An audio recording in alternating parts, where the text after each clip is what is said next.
So today I'm going to try to make some Christmas decorations that you can make for pretty much $0 because you make them out of things that you probably already have lying around the house.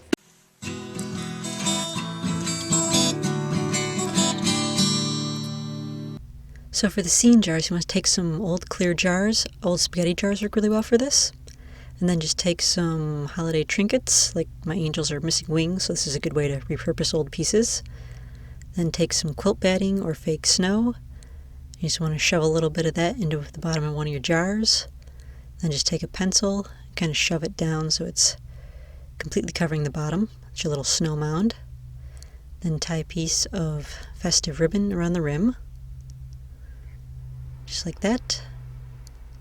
And then take your little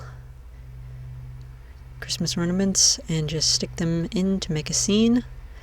Again, most of the pieces I'm using here are pieces that fell off of other things, so it's a good way to use them up. Got Mrs. Claus, Santa Claus, and the little angel on the Christmas tree in my little scene jars.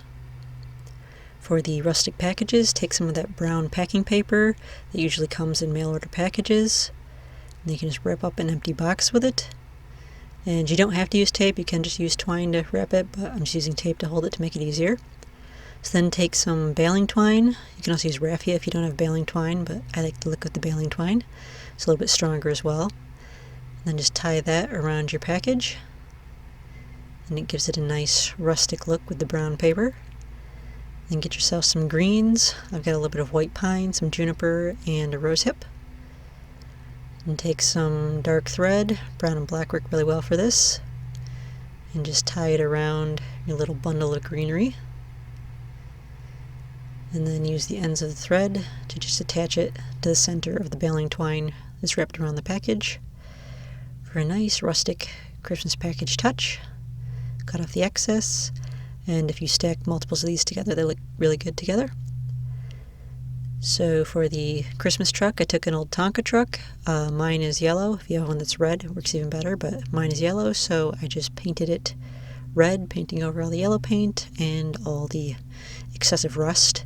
So I just did the outsides. I left the inside yellow because that's going to get covered up by a bunch of greenery. So take a bunch of different kinds of greens, white pine, holly, hemlock, whatever you have, just different ones for texture. You want to layer different pieces on top of each other using different types to create different texture.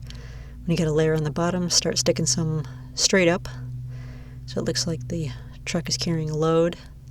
And again, a lot of different types give it good texture, make it look lovely. And then just take a little piece of festive ribbon, fasten that around one of the pieces of greenery. And then you've got yourself a nice little holiday truck you can stick outside on your steps.